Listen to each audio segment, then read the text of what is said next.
What's up, everybody? Greg and Ryan here for another breakdown of American Horror Story Freak Show. This is episode 4. It's called Edward Mordrake Part 2, and there are a ton of spoilers. Also, Twisty the Clown. Ready?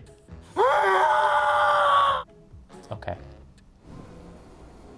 Okay, so we're back for part 2 now, and Edward Mordrake's still searching for that one soul, that freak he's looking for here. Yeah, as the last episode, he passed up on Ethel, right? So as we open up this episode, we're kind of like anxious to see who he's going to choose. And you feel like he's going to go through a cast of characters and we'll get some, this basically serves to get some backstory on all these characters that we've met. The green fog starts to come in. Yeah, and it's time for Suzi and Paul to kind of get their interview with Edward Mordrake and see if they, pass his test. This is American Horror Story, so you're going to get some backstory for any character. So we get Suzi and Paul this time around. Suzi, poor Suzi, she's, working in acts on the street. They are discarded. Suzi and Paul are discarded from the world, apparently, right now. Much like a lot of the characters that we've met in this series, they're kind of discarded from society, like you said, and they have to survive by any means necessary, right? And violence does come into play with a lot of them as well. So there's kind of always like a dark past, as we come to find out with almost every character. Even Suzi has a violent, dark past. She stabs a man on the leg, gets an artery by mistake, she didn't know, and sure enough, he dies, and she ends up at the freak show. Having said all that, Edward Mordrake still chooses to pass on them. Yeah. That they're not worthy. Obviously his second face doesn't whisper like, she's the one or he's the one, so he doesn't choose them to come with him. So they're kind of like off the hook. One last thing on this with Suzi. Poor Suzi, she tried to run away, and Edward Mordrake, he kind of like just... It's like a Mortal Kombat move. He just tossed her right back in there. Pretty aggressive way to make an entrance. Rough. He almost kicked her across like a soccer ball. I had to go back and watch it again. I thought, there's no way, they didn't just do that. Yeah. And then immediately I just saw it again. He's like, no, yeah, he just tossed her across the room. Edward Mordrake, little advice. Chill. Don't be so aggressive when you first meet somebody.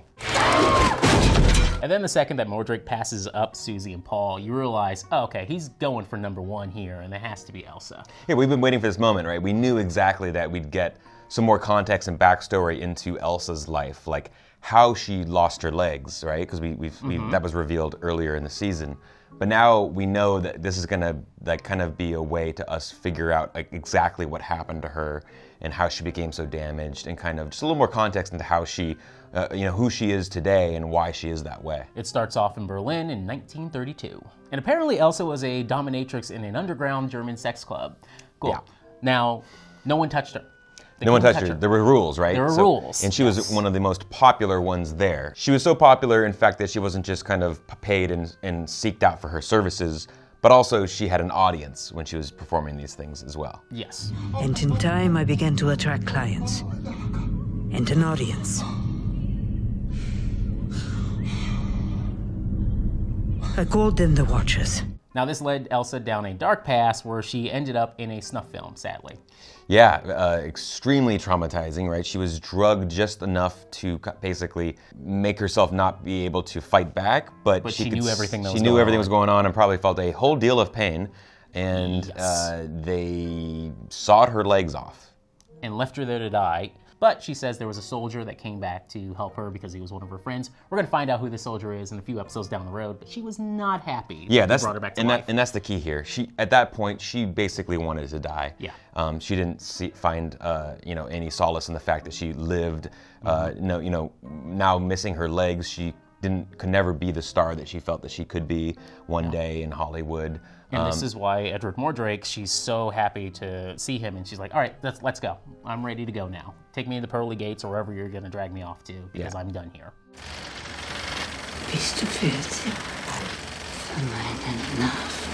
Now, this film reference happens pretty quickly, but Elsa Mars asks if they're ready for her close-up. That, of course, is a reference to Sunset Boulevard in 1950 when Gloria Swanson asked the same thing. All right, Mr. DeMille, I'm ready for my close-up.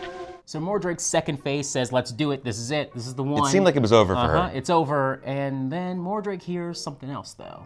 Little Twisty and Dandy having their own little freak show. He's got someone else to talk to. Now, this Twisted Tango and Cash duo of Twisty and Dandy are having their own little freak show because, they're not welcome at the other freak show. Yes. This is the most traumatizing freak show probably in the world. It is. What do we want to call Twisty's this? Magic Hour, maybe?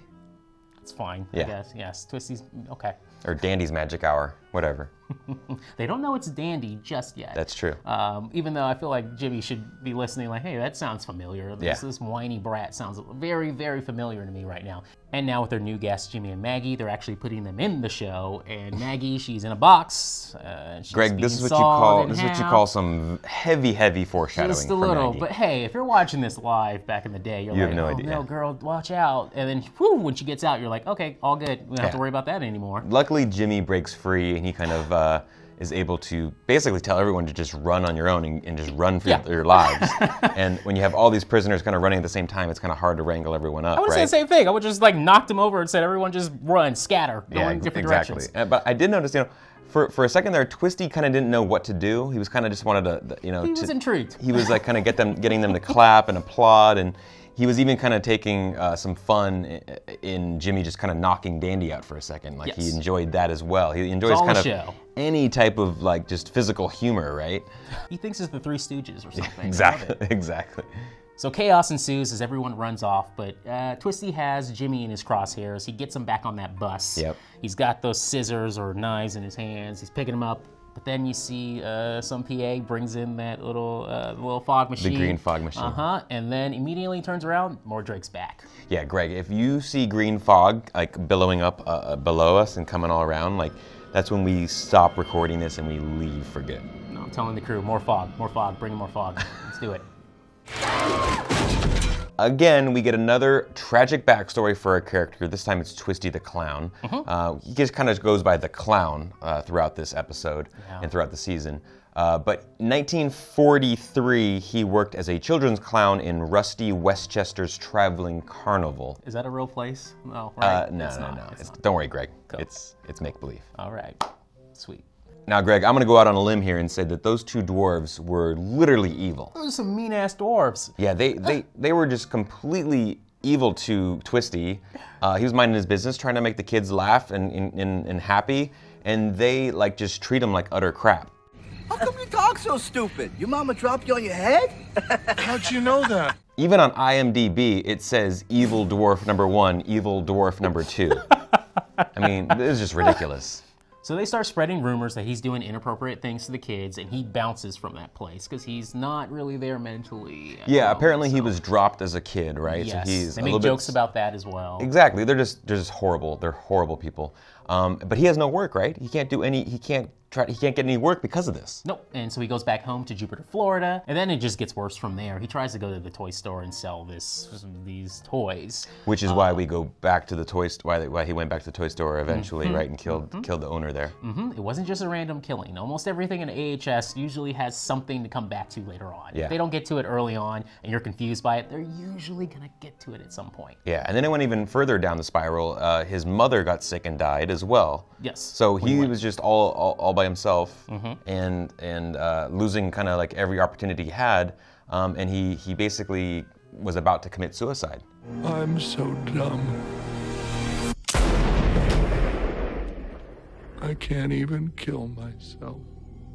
Yes, he tried and failed, and this is where we get the Twisty we see today, with the mask he has on. And I like it's disturbing, but I do like the little bit of it's like you're gonna see it in one Joker film down the line. I can see it. Yeah, it felt very Joker, Yeah, I can see this now in like 20 years. One of the Joker films are gonna have this, where you're just gonna see like do the outline over the blood coming over the gauze. Yeah. Disturbing stuff. It Very, works. very disturbing, but it definitely works. I think it was one of the best VFX jobs. Apparently, that is all entirely VFX. The entire jaw and mouth that John Carroll Lynch had to get done in order to perform that. But even when we see the mouth, completely the jaw removed, it looks really, really good and just horrifying. It's what sells it is the saliva. Yeah. That's how it works. Just the subtle saliva that's just dripping everywhere. Still have no idea how he actually survived a shotgun to the mouth, but Hey, didn't it happen in Preacher too? yes, that's a Arseface. Not a blushing pusher. Now from there, he was on the fringe of Elsa's freak show. He was Right. just like outside handing out balloons or something, but then you can hear what sounds like Jimmy saying, ignore him, don't worry about that guy back there, it's all good. So he wasn't allowed in the freak show apparently, and that just set him off on the murder spree that we saw. I mean, you have to understand, poor guy was shunned again by the freak show circuit, right? Yeah. Before he has this traumatic experience in his past, and then again, he can't get a job now, even later, even after almost committing suicide, losing his mother. I mean, down in the dumps for sure, and then he just basically flips out. And he starts kidnapping children, and basically his version of saving them and trying to perform for them and give them candy and make them feel happiness and laughter. And locking them in buses. Buses, and also murdering their parents and getting them a babysitter against their own will. Like a lot of just ridiculous things happened over and over again and turned him into this maniac clown that we now know. Now, the irony here is that he hated those freaks, yet apparently Mordrake, he's like, oh, nope, we found the one. This is it right here. He even says, like, freak show. you are the freak that we have chosen. Yeah. So it's like his entire lifetime, he hated the freaks, so-called, but then he is the one that they chose to be in the afterlife with them. Damn, dude, you got one screwed up story. You can join us. We're Come gonna on need in. you. Yeah. Meanwhile, Elsa's probably like, what the hell? I was in a German snuff film. Yeah, she's like, come on, please come back. Can I convince you, please?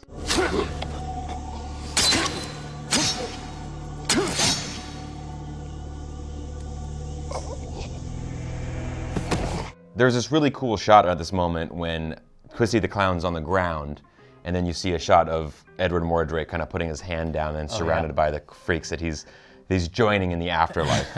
And it kind of reminds us of 1984, right? Benjamin Richter, when he stabs himself, and then John Carroll Lynch immediately pops back up again. So yeah, I like this. Let's do it one more time. I don't care what character John Carroll Lynch plays, even if it's a ghost. I'm sure that's how it's gonna work. He'll die and then come back immediately as a ghost. Totally. Probably at the murder house or something in season 27. But I'm all for it. I'm in.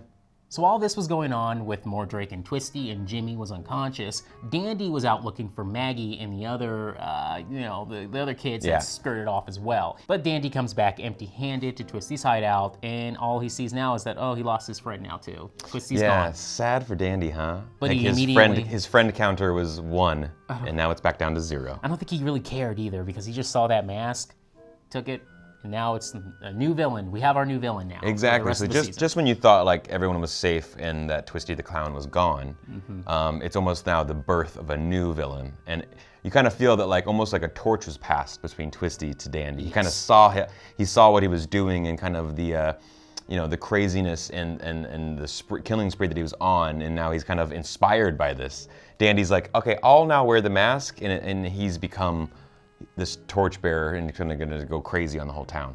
The next morning, Jimmy and Maggie are talking to the cops, and all they come out of this whole entire conversation is that they need to find another serial killer clown.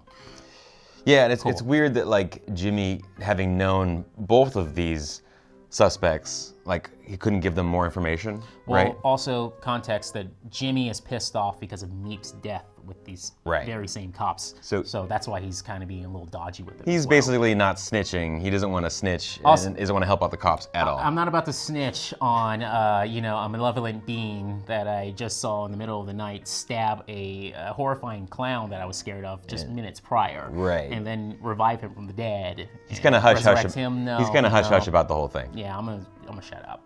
Jimmy is the real hero. I didn't do anything special. I like you, kid. Humility's gonna take you a long way. Okay, so Elsa's in the clear with Mordrake, and Jimmy informs her. For the time being. For the time being, Jimmy informs her that, you know what, I just saw Twisty get beamed up, so you're good to go. It's okay. And not only that, the curfew is now lifted. And that means the community is kind of coming back to support the freak show. Yep. I mean, they are thankful because these kidnapped kids came back home and that now their town is safe, so to speak. Jimmy's a hero. He's seen as a hero now. People are shaking his hand. This is new for him. So I wonder where they're going with this. I love the little girl that like had the brownies to give him, but she's like honest. One. She's like, I only had one. So honest. Homemade brownies? I only had one. Thank you. Of course, Elsa's only thinking at this point profit. So it's back to money making. She doesn't even waste any time at all, Greg. Nope. She literally just wants to sell tickets right then and there. Hey, I have everyone here. We have some great publicity right now. Let's just try to sell some tickets. Come on in. Ladies and gentlemen, one and all, we would like to invite you to our grand command performance tonight, here in our big top. Now again, Twisty's gone, so you need another villain to fill in the role at this point. And so who do you got? You have Dandy, but Dandy, he's still a whiny brat. Yep. So you need a little bit of muscle here. And it's time for Stanley to show up as Richard, the Hollywood exec or something. Yeah, and the audience knows obviously that Maggie and Stanley are not to be trusted. They are not who they say they are. They are, they mean bad things. They're basically trying to collect as many specimens of the freaks and bring back to the Morbidity Museum. Coney Island's a little cold this time of year.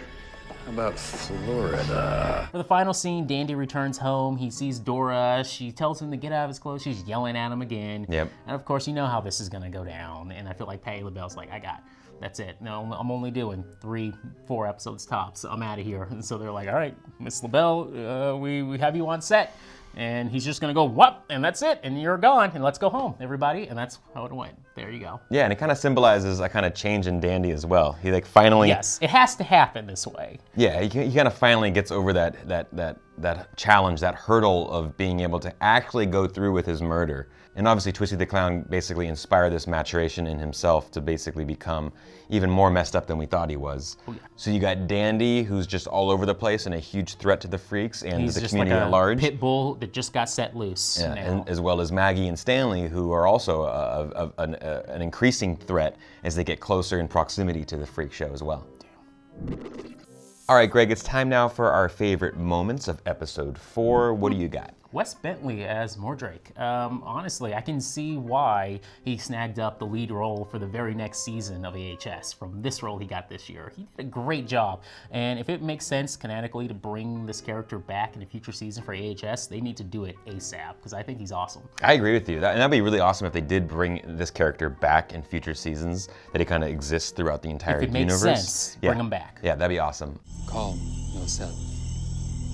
Focus your mind and I will understand you.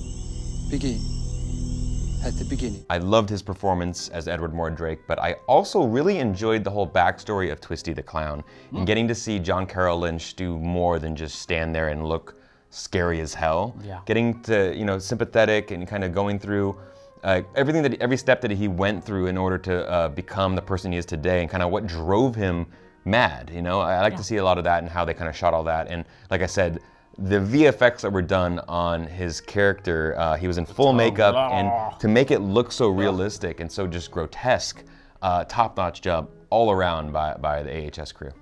Okay, that's it for us over here. We'll be back next week with episode 5. Make sure to subscribe and let us know what you thought of this episode in the comments down below. No clown faces in the comments. Greg's scared.